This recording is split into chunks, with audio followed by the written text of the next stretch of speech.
아멘. 아멘. 다시 한번 할렐루야. 저는 이 시간이 굉장히 기다려져요. 한 1년 동안을 설교를 못해서 그런 건지 설교에 굶주려서 그런 건지 잘 모르겠는데 이 시간이 너무 좋은 것 같아요. 또 여러분께서 제가 드리는 말씀마다 아멘 하고 화답해 주시고 받아주시니까 그게 더 신나서 제가 더 막 이 시간이 기대가 되고 또 떨리는 마음으로 준비하는 것 같습니다. 저희가 사도행전적 교회라는 제목으로 주제로 지금 7월 동안 말씀을 나누고 있잖아요.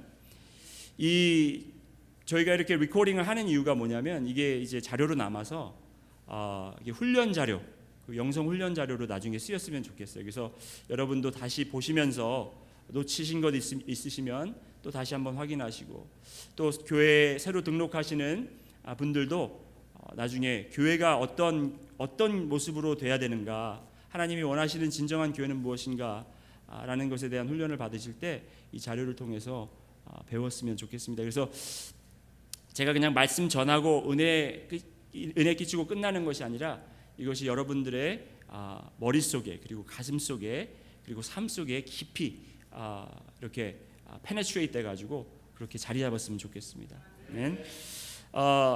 그래서 제가 이렇게 간단하게 설명을 드리면서 조금 재밌게, 그리고 또 기억하기 쉽게 알려드리잖아요, 그렇죠?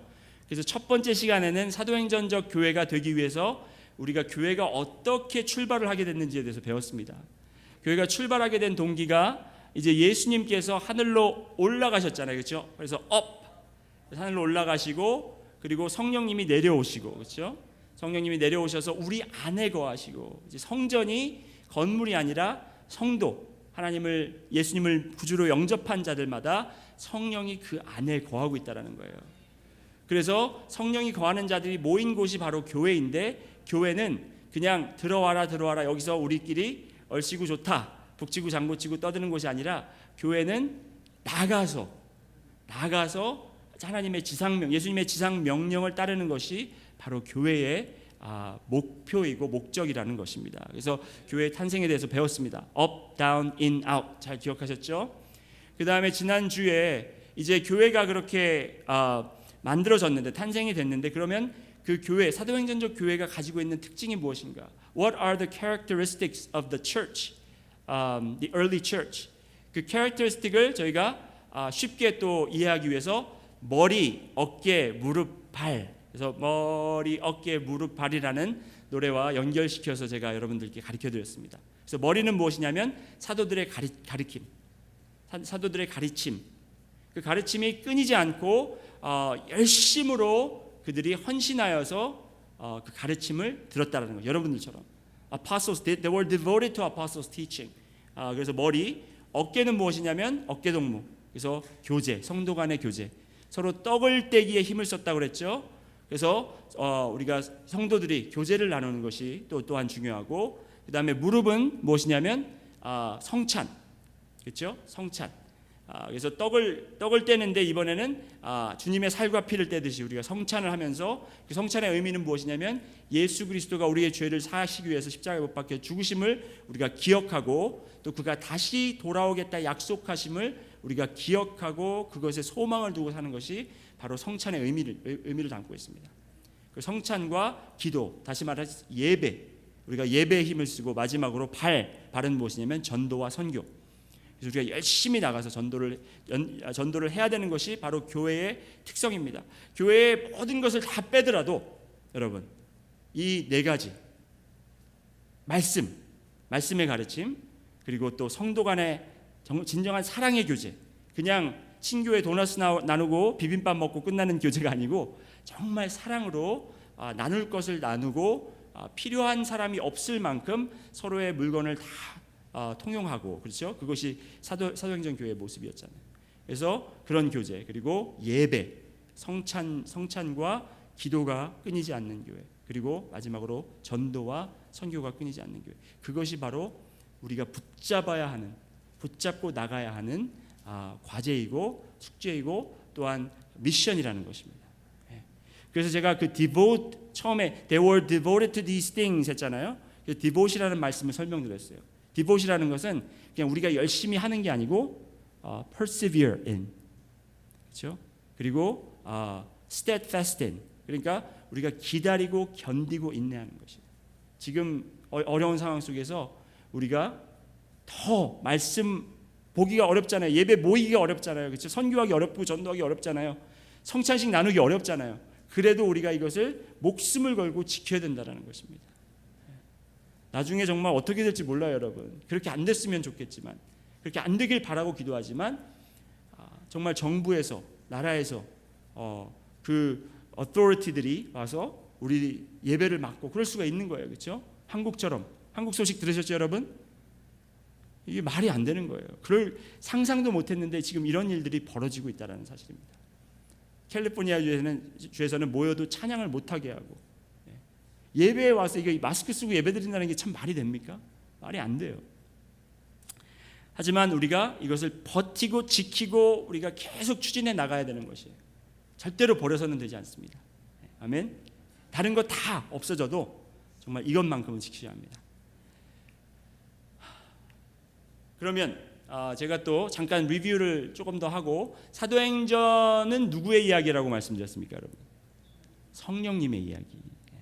성령님이 운행하신 것에 대한 이야기를 적은 것이 사도행전이고, 또 성령님에 이끌려서 산 제자들의 이야기가 바로 사도행전인 것입니다. 성령님이 움직이셨지만, 성령님은 어떻게 움직이시냐면 내 안에 들어오셔서 그 사람을 움직이신다는 거예요. 그래서 교회에서 우리가 사도행전적 교회가 되려면 여러분들 안에 계신 성령님이 움직이셔야 돼요. 여러분을 통해서. 그러니까 여러분이 그 성령님을 자꾸 누르는 것이 아니라, 길을 누르는 것이 아니라, 성령님이, 내 안에 계신 성령님이 원하시는 대로 내 몸을 움직이고 내 입을 움직이고 나의 결심을 성령님의 결정에 따라 움직이는 것이 바로 우리가 해야 되는 일이라는 것입니다.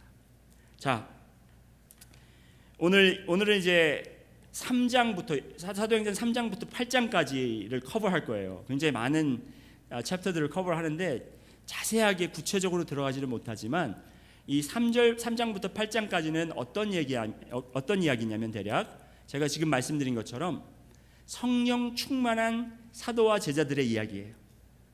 여러분 성령 충만하시기 원하시죠? 네. 여러분 성령 충만하십니까? Are you filled with the Holy Spirit? If not, what are you filled with? 성령 충만하지 않으시면 여러분 무엇으로 충만하십니까? 코리안 드라마? 아니면 저녁을 너무 많이 먹어서 지금 식사가 충만하게 여러분을 채우고 있습니까? 성령 충만하기를 원하는 게 바로, 우리 성도들은, 모든 성도님들은 성령 충만하기를 원합니다. 그런데 성령 충만하기가 쉬운가요, 어려운가요? 어려워요. 왜 어려운지 아세요, 여러분? 왜 어려운지 아세요? 성령 충만한 게 어떤 건지 우리가 확실히 모르기 때문에 그래요. 성령 충만하다는 거, 내가 어떤 때는 성령 충만한 것 같고 사랑과 은혜가 막 차고 넘쳐서 누가 뭐라고 그래도 그게 바더가 안 되고, sometimes I feel like I am filled by the Holy Spirit. It doesn't matter what other people say. I'm so happy, I'm so excited to serve the Lord. Then I feel like I'm filled by the Holy Spirit. 그렇지만 어쩔 때는 성령이 가득 차고 기쁨이 가득 차고 은혜가 가득 찬 게 아니라 짜증과 분노가 가득 찰 때가 있어요. 그렇죠? 그럴 때는 성령, 어제까지 계셨던 성령님이 어디 날아가셨나, 어디 가셨나, 그렇게 생각할 때가 있다는 거죠. 목사인 저도 이게 쉽지가 않고 어려워요. 성령이 충만할 때가 있고 어떨 때는 성령이 가닥가닥 할 때가 있어요. 도대체 어떻게 성령 충만한 삶을 살 수 있을까? 여러분, 성령 충만하다는 것을 오늘 저희가 정확한 그림을 그릴 줄 알아야 돼요. 어떤 게 성령이 충만한 것인가? We need to have the right picture of what it means to have what it means to be filled by the Holy Spirit. 그래서 여러분들과 그걸 한번 나누겠습니다. 요한복음 21장 18절에 보면, 이제 베드로의 삶을 보면요, 성령이 없을 때와 성령이 충만할 때를 확실히 구분할 수 있어요. Before and after picture가 확실해요. Before, 성령의 침례를 받기 전에는 베드로는 본인의 의지로 열심히 예수님을 따랐어요. 놀라운 체험도 했고 놀라운 고백도 했습니다. 하지만 그가 부족한 게 있었어요. 그게 무엇이냐면 성령의 이끄심을 따라서 산 것이 아니라 본인의 열심으로 산 것이에요. Before Peter received the Holy Spirit, he lived with his own effort. 자기 자신이, 그렇죠? 그래서 요한복음에 예수님께서 부활하셔서 이제 베드로를 만나시고 네가 나를 사랑하느냐 3번 물으시고 그 이후에 하신 말씀이 이거예요. 내가 지금 네가 나를 사랑하면 내 양을 먹이고 내 양을 치고 내 양을 또 먹이라 하시고 이렇게 말씀하셨습니다. 내가 진실로 진실로 내게 이르노니 젊어서는 네가 스스로 띠띠고 원하는 곳으로 다녔거니와 늙어서는 내 팔을 벌리리니 남이 내게 띠띠우고 원치 아니하는 곳으로 데려가리라. 이게 무슨 말을 의미하냐면 물론 이게 사도 베드로에게 specifically 그 사람에게 전해지는 말씀이기도 하지만 그 전에는 네가 원하는 대로 했지만 네 의지대로 했지만 이제 성령이 오신 이후에는 너는 성령에 이끌려서 살게 된다 이 말이에요. 그래서 우리 역시 여러분도 역시 성령 충만하다는 것은 뭐 내 기분이 어떻고 내가 어느 날은 좀 성령이 충만한 것 같고 아닌 것 같고 거기에 그 중심을 두시면 안 되고요. 성령은 항상 내 안에 계시다. 하지만 내가 오늘 성령님이 이끄시는 대로 내가 살기를 방향을 잡고 그렇게 살고 있느냐 아니면 내 방식대로 살고 있느냐 거기 차이 그거 차이예요. 아시겠습니까 여러분? 그래서 성령이 이끄시는 대로 You have to be led by the Holy Spirit. Holy Spirit is already inside of you. You have already received the Holy Spirit. He came to us. 그렇기 때문에 자 그리고 성령 충만하다는 것을 조금 더 구체적으로 설명드리면 이거 제가 만든 말인데 말이 좀 될지 모르겠어요. 거울의 법칙 한번 따라해 봅시다. 거울의 법칙. It's the theory of mirror. Concept of mirror. 그러니까 mirror가 뭐냐면 바로 이겁니다. 예수님은 하나님 아버지의 비춰진 모습을 살기를 원했어요. 그래서 요한복음 5장 19절에 이렇게 말씀하시죠. 그러므로 예수께서 저에게 이르시되 내가 진실로 진실로 너에게 이르노니 아들이 아버지 하시는 일을 보지 않고는 아무것도 스스로 할 수 없나니 아버지께서 행하시는 그것을 아들도 그와 같이 행하느니라. 예수님이 여러분 아무것도 못했겠습니까? 아니에요. 분명히 예수님은 하나님이시고 예수님은 능력이 있으시고 혼자서 개인적으로 행동하실 수 있는 분이었어요. Jesus was able to practice his own will. However, he submitted his will to the Father that he would not do anything apart from his Father. He wanted to mirror the reflection. He wanted to reflect the image of God. 그래서 나를 본 사람은 곧 아버지를 보았다. 그래서 예수님께서 그거를 우리에게 모델로 보여주셨듯이 성령님도 예수님의 비춰진 모습대로 사시는 것이 성령님이에요. 성령님 개인 플레이 하시는 게 아니라 아버지가 하시는 거를 예수님이 보이시고 그대로 그래서 아버지를 비추시고 그리고 성령님은 예수님이 한 것을 그대로 나타내셔서 예수님을 비추시는 거예요. 이게 바로 미러의 법칙이라는 거예요.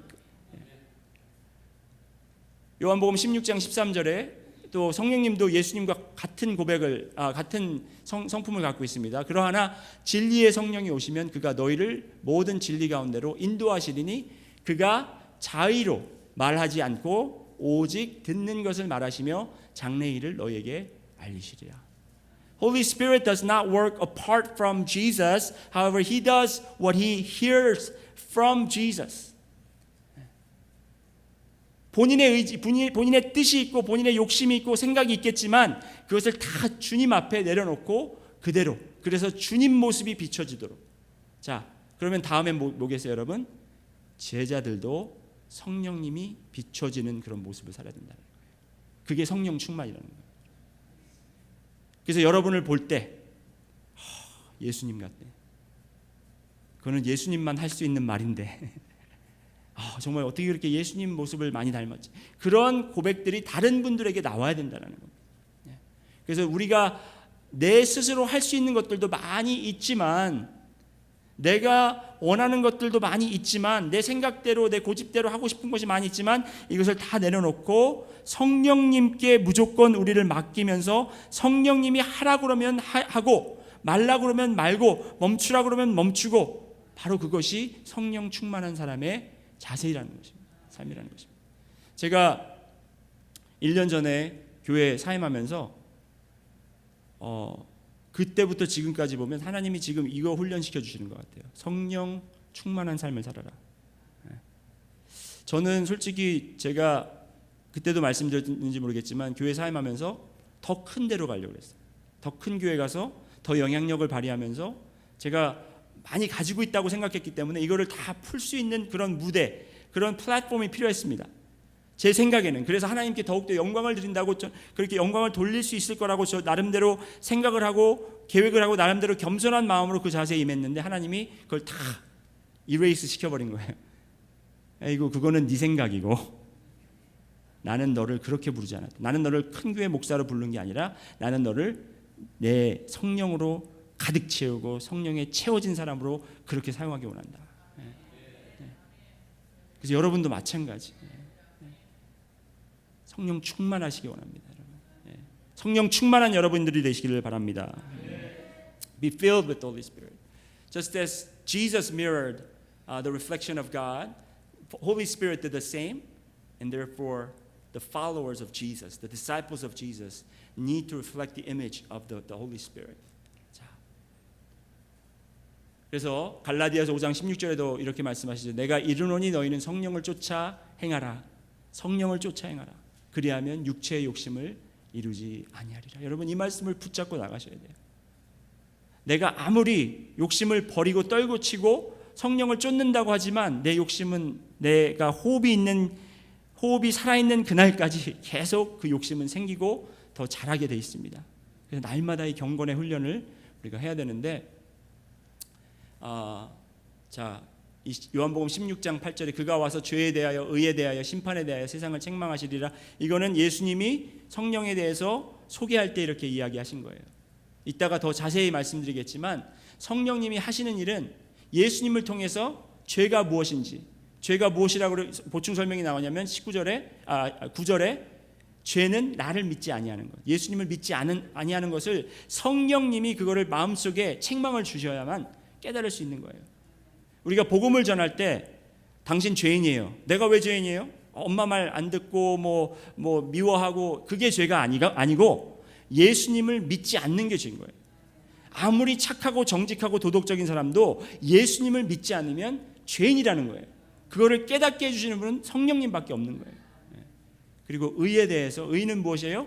예수님이 아버지께 돌아가신 것, 업하신 것. 그래서 우리의 처소를 마련하시고 우리의 죄를 대언해 주시는 것, 그렇죠? 그걸 하시러 올라가신 것이 바로 의에, 내가 스스로 의로워진 것이 아니고 예수님 때문에 우리가 이루어진 것이고, 심판은 무엇이냐면 이 세상의 임금이 벌써 심판을 받았다는 것. 사탄이 이미 심판을 받았다는 것을 우리가 깨닫고 우리는 이미 승리의 삶을 살고 있는 여러분과 저인 거예요. 죽음도 두려워할 필요가 없고, 질병도 두려워할 필요가 없고, 코로나 바이러스도 두려워할 필요가 없어요. 우리가 두려워하는 것은 내가 혹시 걸려서 다른 사람한테 피해 줄까 봐, 그것도 두려워할 필요가 없어요.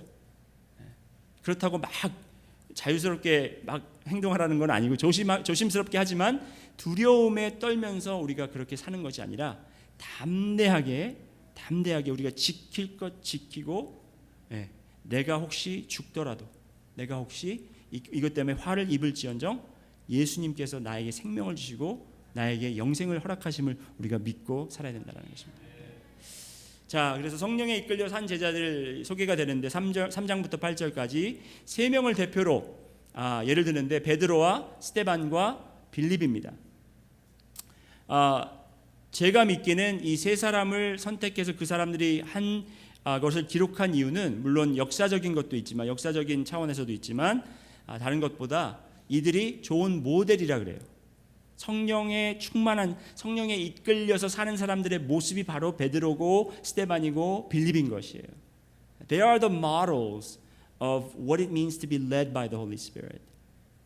They are the spirit-driven people. They are spirit-filled people. 그래서 베드로는 여러분이 아시다시피 제자 중에 으뜸이었죠. 제자 중에 가장 최고의 제자였고, 그는 사도였고, 그렇죠? 그렇지만 스데반과 빌립은 누굽니까? 이들은 이중 언어, 이중 문화권에 있는 유대인들이었어요. 저 같은 약간 1.5세.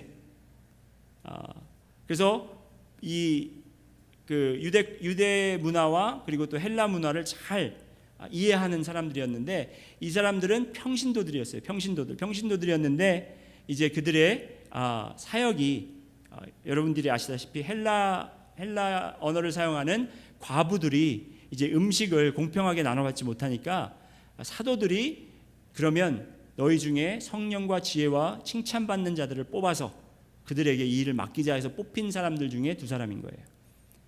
그래서 사도행전적 교회 그러면 여러분이 그래 우리는 사도행전적 교회 되는데 목사님이 문제야 아니면 뭐 우리 사역자가 문제, 이게 아니고 여러분 사도행전적 교회는 목사님, 베드로가 목사님이라면 스데반과 빌립은 평신도인 거예요.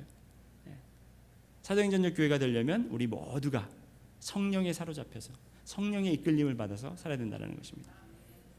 자, 그래서 오늘은 5가지 성령이 이끄는 삶의 훈련을 여러분 말씀드릴 텐데, 미리 말씀드리지만 오늘은 제가 막 그런 뭐 머리, 어깨, 무릎 이런 거 없습니다. 여러분들이 잘 기억을 하셔야 돼요. 그것도 너무 자주 하면 너무 자주 하면 안 좋아요. 그런 것도, 그렇죠? 그래서 오늘은 전할 말씀이 많기 때문에 여러분들이 정신 바짝 차리시고 들으시고, 만약에 적을 수 있으시면 적으시고, 이게 이제 나중에 동영상으로 다 기록이 될 거니까 나중에 또 보셔도 됩니다. 5가지 성령이 이끄는 삶의 훈련. 다시 말해서 우리가 성령이 가득 찬 성령 충만한 생활을 하기 위해서, 아까 말씀드렸듯이 성령은 이미 우리 안에 거하시는데 왜 내가 성령 충만한 삶을 살지 못하고 있을까 했을 때, 내가 정말 성령 충만한 삶을 살기를 원한다면 내가 이 5가지만은 훈련을 받고 훈련을 하면서 내가 살아야 되겠다. 내가 살을 빼려고 결정을 했으면 어떠한 이 커밋먼이 필요합니다. 그렇죠? 그렇듯이 성령 충만한 삶을 살기 위해서는 우리가 이 5가지 훈련을 충실히 아주 게으르지 않고 부지런히 우리가 훈련을 받아야 되는데, 첫 번째가 바로 기도 훈련입니다. 기도 훈련 따라해 보실까요? 기도 훈련. 사도행전 3장 1절에 이제 베드로와 요한이 제9시 기도 시간에 베드로와 요한이 성전에 올라갈세 하고 기록되어 있습니다. 제9시 기도 시간이라는 것은 어떤 것을 말씀하냐면, 유대 전통에 의해서 그 하루에 3번씩 기도하는 시간이 정해져서 그들이 성전에 올라가서 기도하는 시간을 가졌습니다. 율법이 이미 이제 완성된, 예수님을 통해서 완성됐기 때문에 이들이 꼭 그 시간에 가서 기도를 드릴 필요는 없지만, 성경학자들이 이야기하는 것은 무엇이냐면, 이 정해진 시간이 제3시, 6시, 9시 그래요. 3시는 오전 9시, 그리고 6시는 정오 12시, 그 다음에 9시는 오후 3시를 이야기합니다. 근데 이것이 쭉 이스라엘 백성들한테 이게 지켜져 오다가, 율법을 통해서 지켜져 오다가 제사장들이 이제 그렇게 번제를 드리고 기도를 드리고 이렇게 하는 게 이게 구약 성경에 기록되어 있다가, 예수님께서 이제 율법을 완성하시는데 십자가에서 돌아가시면서 완성이 됐잖아요. 그죠?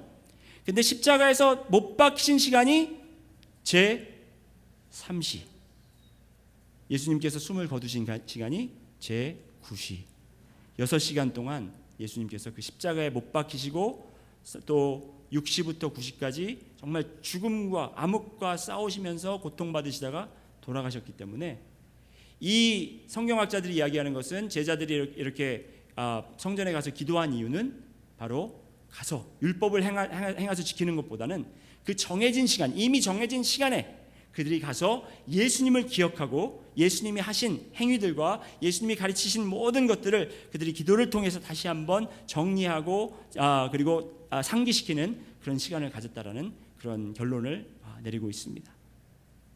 여러분, 우리가 그냥 기도 훈련 그러면 기도 많이 하고, 그것보다도 정해진 시간을 정해놓고 우리가 예수님을 기억하기 위해서, 예수님이 바라보신 것을 바라보기 위해서 그렇게 기도를 해요. 기도도 그냥 막 기도하는 게 아니고요. 여러분, 기도하는 목적은 바로 그거예요. 아까 말씀드렸듯이 내 의지가 있고 내 욕심이 있고 내 생각이 있고 내 이 논리적인 생각이 있고 모든 이론이 있는데, 이것을 다 내려놓는 시간이 필요한 거예요. 기도를 통해서 그렇게 할 수 있어요. 기도 외에는 그렇게 할 수가 없습니다. 기도하지 않으면 내 생각이 나를 지배해요. 내가 기도를 안 하는 순간 여러분 내 생각이 나를 지배하게 되어 있습니다. 이렇게 대화를 하다 보면 사람마다 다 본인의 티어리가 있어요. 다 논문, 다 PhD 내셔야 돼요. PhD 받으셔야 돼. 인생의 논문이 있고 또 종교의 논문이 있고 또 하나님과의 관계의 논문 다 이게 있어요. 없는 사람이 없어요. Everyone has their own theory about God and life. And they are so convicted by it, convinced by it. 그런데 기도를 안 하면 이게 자꾸 내 생각을 지배하고 내 마음을 지배하고 내 정신 세계를 지배하고 나의 영의 세계까지 지배를 하게 되는데 기도를 하는 것은 시간을 정해놓고 기도하는 이유는 뭐냐면 내가 이런 모든 것들을 내려놓는 훈련이에요. 내려놓는 훈련. 그래서 아침에 일어나서 새벽기도 나오는 이유가 뭐냐면 내가 오늘 아침에 일어나서 이걸 다 내놓고 주님을 바라보고 주님을 생각하고 이 훈련을 해야 된다는 거예요. 오후 시간에도 3시간 간격을 두고 하잖아요. 그것보다 더 자주 항상 기도하라 쉬지 말고 기도하라 그랬지. 항상 기뻐하라 쉬지 말고 기도하라 그랬잖아요. 그랬듯이 우리는 항상 기도를 그렇게 달고 살아야 된다는 것이죠. 기도의 훈련. 그렇지만 그 중에도 시간을 정해놓고 하면 그것이 효과가 좋습니다. 이건 제가 여러분들께 그냥 드리는 말씀이 아니라 베드로가 그렇게 했잖아요. 요한이 그렇게 했잖아요. 그렇죠? 그들이 이 180도 완전히 삶이 바뀐 이유가 뭐냐면 성령님이 오셔서 그들을 채우셨지만 성령님이 임했지만 그들이 그 성령님의 인도하심을 이렇게 따랐다는 겁니다.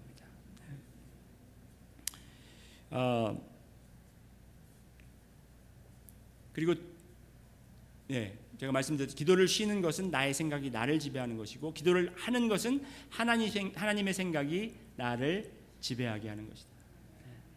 예수님도 기도하셨잖아요. 예수님도 겟세마네 동산에서 예수님이 기도하셨잖아요. 주여 이 잔을 내게서 옮기옵소서. 그게 예수님의 뜻이었어요. 기도 안 했으면 어떻게 해서라도 그 잔을 옮기시려고 노력을 하셨을 거예요. 그걸 이론적으로 맞춰서 내가 지금 죽으면 이 제자들은 어떻게 되고 막 논문을 썼겠죠. 하지만 기도를 했기 때문에 나의 뜻대로 마옵시고 주님의 원대로 하옵소서라는 기도가 나온 거죠. 나의 생각과 자의에 따라 결정하고 행동하는 것이 아니라 주님의 뜻을 따라 결정하고 행할 수 있도록 기도하는 것이. 그래서 오늘도 기도하실 때 시간을 정해놓고 기도하실 때 이 기도를 하셔야 돼요, 여러분. 주님, 오늘도 제 생각대로, 제 의지대로, 제 자의대로 그렇게 살았습니다.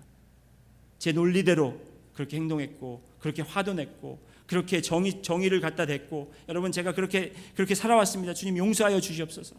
하지만 지금 이 순간 내가 기도하는 이 순간 주님의 생각, 주님의 마음을 품기를 원합니다. 그리고 두 번째 훈련이 하나님의 음성 듣기 훈련입니다. 따라해 봅시다. 하나님의 음성 듣기 훈련. 기도의 훈련은 또한 하나님의 음성에 항상 귀를 기울인다라는 것입니다. 그냥 기도만 내가 나의 어젠다를 가지고 나의 목표를 가지고 그냥 나와서 하나님께 빠바바바바박 일방적으로 하는 게 아니라 하나님이 정말 나에게 어떤 말씀을 하시나, 하나님이 누구를 나의 삶에 이렇게 붙이시나, 어떠한 상황들을 나에게 주시나, 이것들을 관찰하고 영의 눈으로 바라볼 수 있는 그런 영안이 필요한 것입니다. 이게 바로 우리가 귀를 열고 들어야 되는 것인데, 베드로와 요한이 성전에 올라가다가 안진뱅이를 만나게 됩니다. 그렇죠, 여러분? 3장 2절 그들이 이 안진뱅이를 만나는데, 이 안진뱅이를 만나서 어떻게 합니까? 일으켜 세우죠. 태어날 때부터 안진뱅이였던 사람이 다리에서 힘이 솟아서 그가 일어나서 걸으며 뛰며 찬양을 했습니다. 그래서 여러 사람들이 놀라고, 그리고 이것이 큰 혼란을 가져오죠. 그래서 베드로와 요한이 곤란한 상황까지 가게 되지만 그 상황이 역전되어서 복음을 전하고 수많은 사람들이 예수님의 제자가 되는 그런 놀라운 사건을 우리가 알 수 있습니다. 이게 상징적인데요. 이 사건이 상징적인 이유가 뭐냐면, 여러분 예수님께서 그 비유로 말씀하신 것 중에 선한 사마리아인의 비유 아시죠? 그 선한 사마리아인의 비유에서 이 어떤 한 사람이 강도를 만나서 쓰러져 있는 것을 보고 레위인과 제사장이 지나가다가 그냥 돕지 않고 지나갑니다. 그 지나가는 이유를 성경학자들이 해석하기를 그 제사장과 레위인들은 율법적으로요, 그 제사의 임무를 맡았기 때문에 죽은 시체를 만지면 안 돼요. 건들면 안 돼요. 그렇기 때문에 혹시 죽어 있어서 내가 만지면 율법을 어기는 거기 때문에 그들 생각에는 그게 맞는 행동이었어요. 그렇게 그렇게 그 비유를 생각 안 해보셨죠? 그래서 그들은 율법대로 그렇게 행했지만 그것이 아니었다라는 거죠. 예수님께서 이 비유를 이야기하신 게 이웃에 대한 이야기를 하면서, 그런데 사마리아인이 그를 보고 그를 도왔다라는 거예요. 베드로와 요한이 지금 기도하러 가잖아요, 여러분. 아주 중요한 시간이에요. 시간을 정해놓고 가는 거기 때문에 그걸 반드시 지켜야 되고, 열심으로 이제 딴 데 한눈 팔지 않고 빨리 가서 이제 기도를 드려야 돼요. 그런데 여기에 interruption이 있었다는 거예요. 방해가 있었다는 거예요. They encountered an interruption as they were trying to be diligent in their prayer life. 근데 그 interruption을 그들은 그냥 귀찮아 여기지 않고, 그 사마리아인 착한 선한 사마리아인의 비유에서 나온 제사장과 레위인들처럼 그냥 율법대로 지나지 않고 그들은 멈춰서서 그에게 손을 내밀어서 그의 손을 잡았다라는 거. 안진뱅이의 손을 잡았다라는 거는 여러분 radical한 거예요. 획기적인 거예요. You cannot reach out and grab the hand of a lame person because the lame person walks with what? 안진뱅이가 뭘로 걸어요? 손으로 걸어요. 그렇기 때문에 손은 발과 같은 거예요. 그 사람에게 발을 만졌다라는 거예요. 그렇게 사랑을 베풀었다는 거예요. 왜? 그들은 기도하러 가는 것도 중요했지만 기도하러 가는 그 근본적인 게 뭐냐면 하나님의 음성을 듣기 위해서 했기 때문에. 그래서 그들은 가면서도 주님, 지금 제가 가지만 이것도 주님의 뜻이 어디 있는지를 알려주세요. 주님이 원하시는 것이 무엇인지 저에게 가르쳐 주세요 하면서 그렇게 나갔을 때 그 인터럽션, 그 방해 요소가 생겼을 때 그들이 그것을 귀찮아하지 않고 방해 요소라고 생각하지 않고 하나님이 지금 영광 받으시기 위해서 이 사건을 우리에게 허락하셨다. 여러분, 제가 이 말씀을 오늘 정리하면서 준비하고 있는데 딱 이 부분에서 제가 이제 그 정리를 하고 있었거든요. 그거를 제가 요 밑에 비전홀에서 하고 있었어요. 문을 딱 걸어 잠그고. 근데 여기를 하면서 제가 속으로 이렇게 생각했어요. 지금 이 코로나 사건 때문에 뭐 사람들 만나고 뭐 이럴 시간이나 있을까 이제 하고 그런 생각을 제가 혼자서 문득 하고 있었는데 밖에서 누가 똑똑똑 그러는 거예요. 그래서 저는 혹시 우리 목사님이 오셔가지고 제가 잘 하고 있나 이렇게 확인하러 오셨나 하고 문을 열었더니 어떤 미국 청년이 땀을 뻘뻘 흘리면서 와가지고 저한테 돈을 달라고 그러는 거예요. 돈을 달라고. 짜증이 확 나더라고요, 제가. 왜냐하면 문을 확 열었던 순간 이게 이 히트가 그냥 확 들어와가지고 더 덥고, 그리고 이 사람이 좀 오래 걸어서 그런지 냄새도 확 나고 그래가지고 지금 거룩한 설교 준비를 하고 있는데 이 사람이 왜 나를 이렇게 지금 방해를 할까 하는데 그 마음이 드는 순간 확 정신이 들더라고요. 이 사람을 네가 돕고 이 사람을 위해서 기도해라.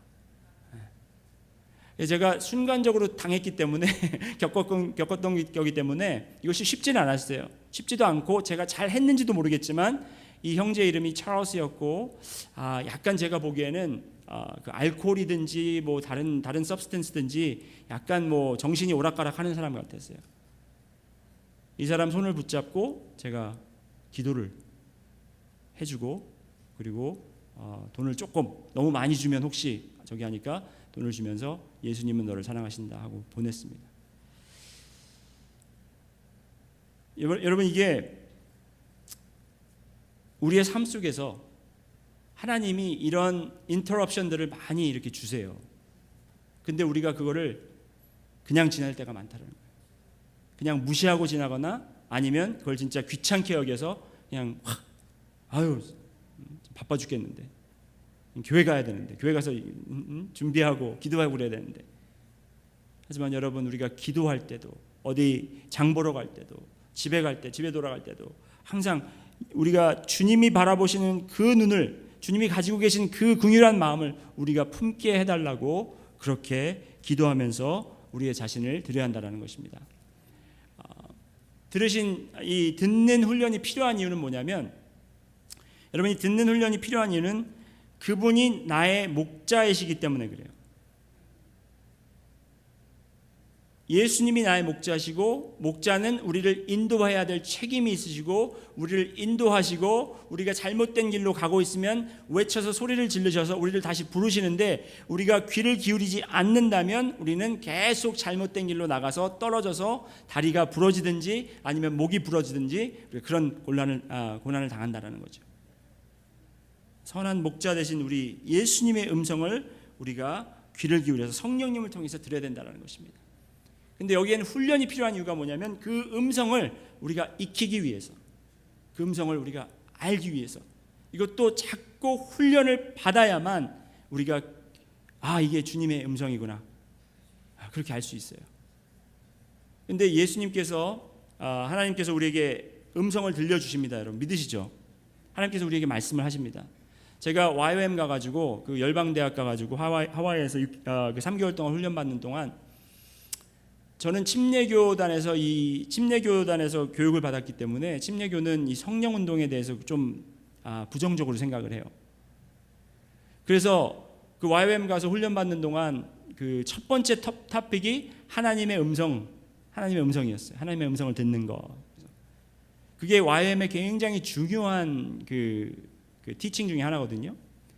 그래서 하나님의 음성을 들으라는데 이게 듣기 싫은 게 아니고 하나님의 음성을 꼭 왜 저렇게 들어야 되는, 그냥 말씀에서 하는 거 그거 잘 따라하면 되지, 속으로 그렇게 생각을 했는데, 하나님께서 거기에 대한 저에게 집중 훈련을 시키시는데요, 쉽지는 않지만 자꾸 우리가 노력하고 자꾸 훈련받고 연습을 해야 되더라고요.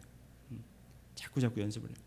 그래서 여러분도 그냥 오늘 이 말씀을 듣고 그래 그냥 말씀 들어야지 그 정도가 아니고, 오늘부터 당장 집에 가셔서 가시는 길에도 지금도 이런 훈련을 한번 해보세요. 하나님, 주님 저에게 말씀하고 계신가요? 그 말씀을 제가 듣기 원합니다. 그래서 듣기 원하시는데, 우리가 훈련이 안 돼 있기 때문에 이게 하나님이 하시는 말인가, 내 속이 하는 말인가, 내 양심이 하는 말인가 잘 몰라요. 그래서 이거를 일단 한번 믿음으로 순종해 봐야 돼요. 순종을 해봤을 때 그때 하나님께서 놀라운 일을 경험케 하십니다.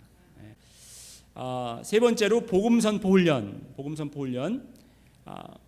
성령님이 하시는 일이 아까 말씀드렸듯이 그가 와서 죄에 대하여, 의에 대하여, 심판에 대하여 세상을 책망하시리라 했습니다. 죄에 대함은 믿음이 없는 것이고, 의에 대함은 내가 아버지께로 감이고, 그리고 세 번째는 이미 사탄이 심판을 받았다. 그것이 바로 복음이에요, 여러분. 그게 복음인 거예요. 복음의 메시지가 바로 그거예요. 믿음이 없는 것이 죄.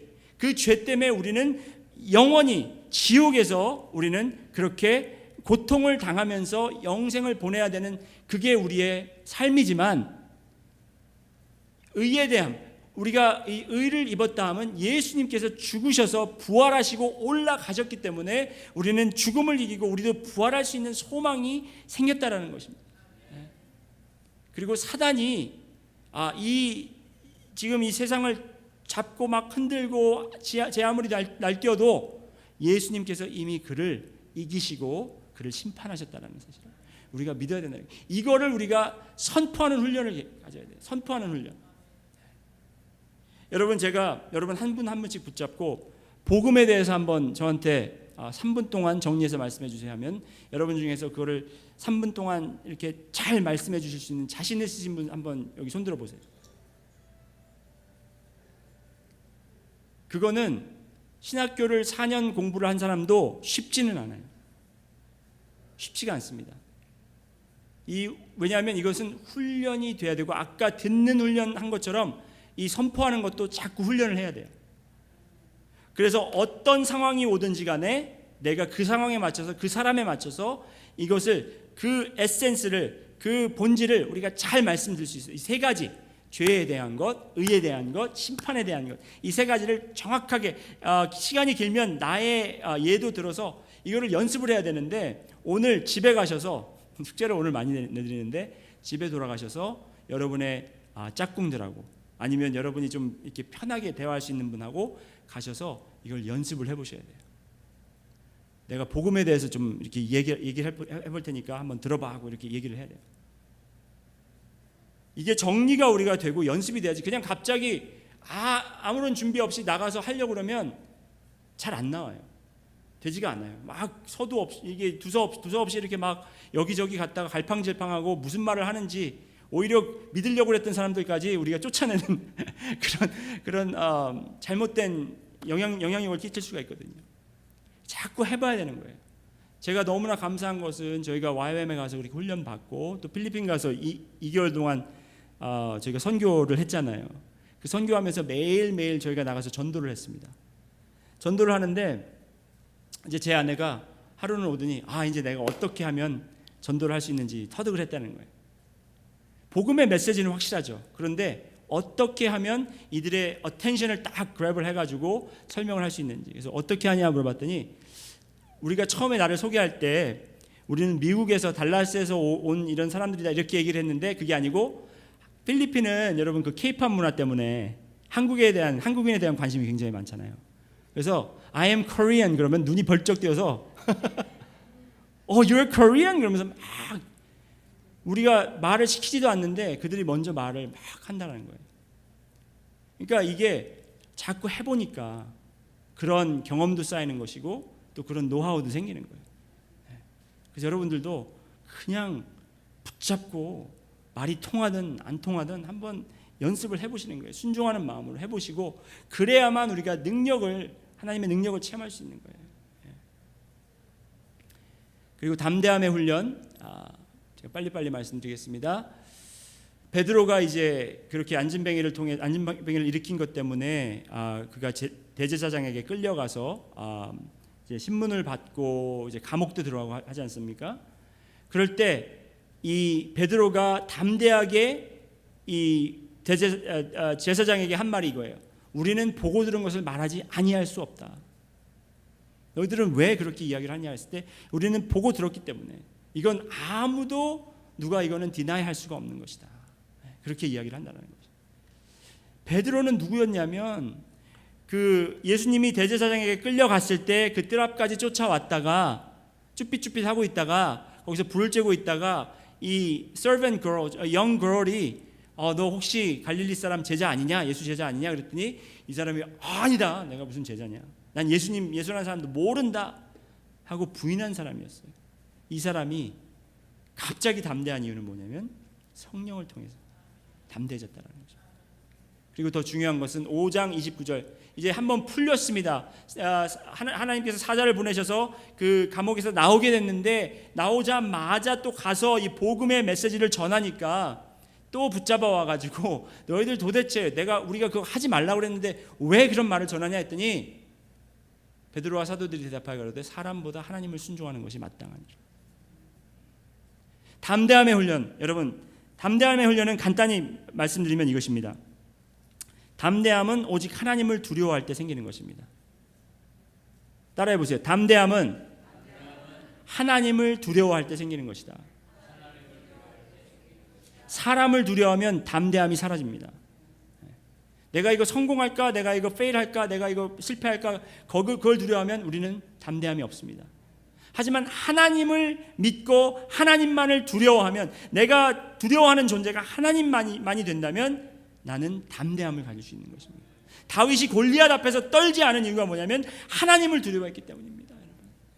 제자들이 죽음을 두려워하지 않았던 이유는 무엇이냐? 바로 하나님을 두려워했기 때문입니다. 성령의 충만한 성령의 이끌음을 받고 살기를 원하시는 여러분들은 오직 하나님만을 두려워하는 여러분이 되시기를 여러분 소원합니다. 스데반도 마찬가지였습니다. 스데반이 성령이 충만하여 하늘을 우러러 주목하여 하나님의 영광과 및 예수께서 하나님 우편에 서신 것을 보고 말하되 보라 하늘이 열리고 인자가 하나님 우편에 서신 것을 보노라 한데 그가 죽으면서도 돌에 맞으면서도 그 죽음을 두려워하지 않았다는 거예요.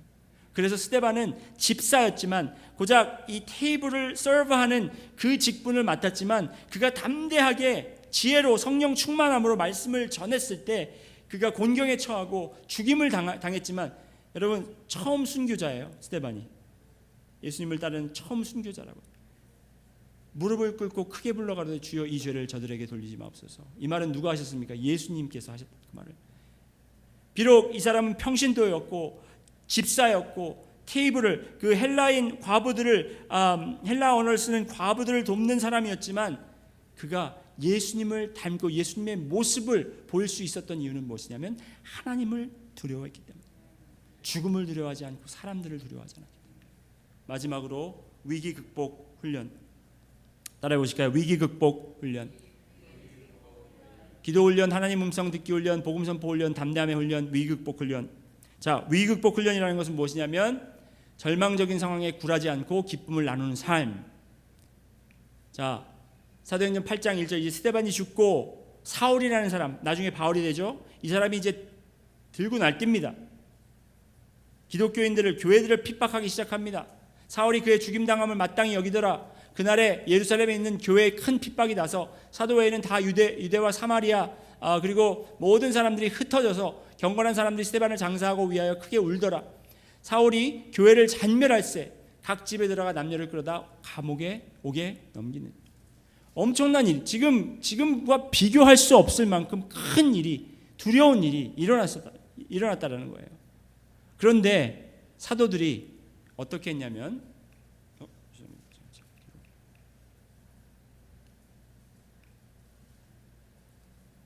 그 흩어진 사람들이 두루 다니며 복음의 말씀을 전할세. 이렇게 딱 보면 이거 교회에 어려움이 와서 우리가 다 흩어지게 됐구나. 신세 한탄하면서 이거 어쩌나 그게 아니라 이 사람들이 이제 흩어졌으니까 흩어진 데서 거기에서 복음을 전했다라는 거예요. 어려움을, 이 곤란을, 어려운 환경을 그들은 위기를 극복했는데 어떻게 극복했냐면 기쁨의 소식을 전하면서 극복했다라는 것입니다. 빌립 이 중에서 이제 빌립이 나오는데 빌립이 사마리아 성에 내려가 흩어지니까 핍박을 받으니까 떠나야 했는데 이제 사마리아 성에 내려가서 그리스도를 백성에게 전파했다 그렇게 이야기를 합니다. 상황의 위기는 복음 전파를 위함이다. 여러분 한번 따라해 보실까요? 상황의 위기는 복음 전파를 위함이다. 하나님께서 이 교회의 핍박을 허락하셨습니다. 그리고 이 흩어짐도 허락하셨습니다. 감옥 가는 것도 허락하셨습니다. 왜? 복음의 전파를 위해서. 하나님께서 코로나 바이러스도 허락하셨습니다. 왜? 복음의 전파를 위해서.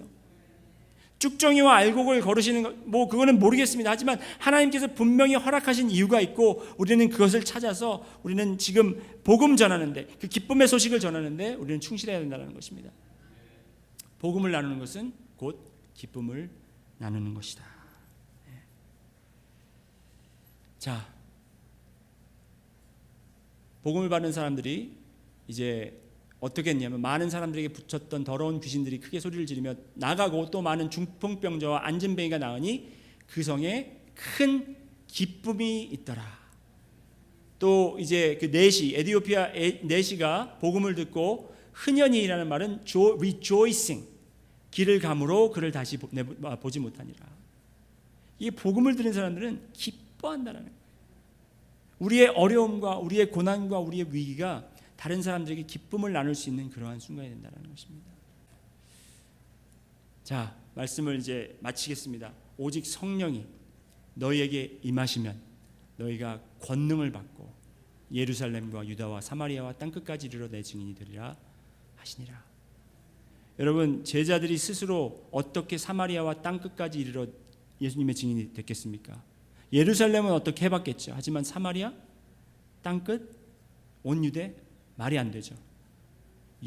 하나님께서 그들을 흩으셨기 때문에 어려움으로. 여러분, 미국이 어떻게 복음화가 됐습니까?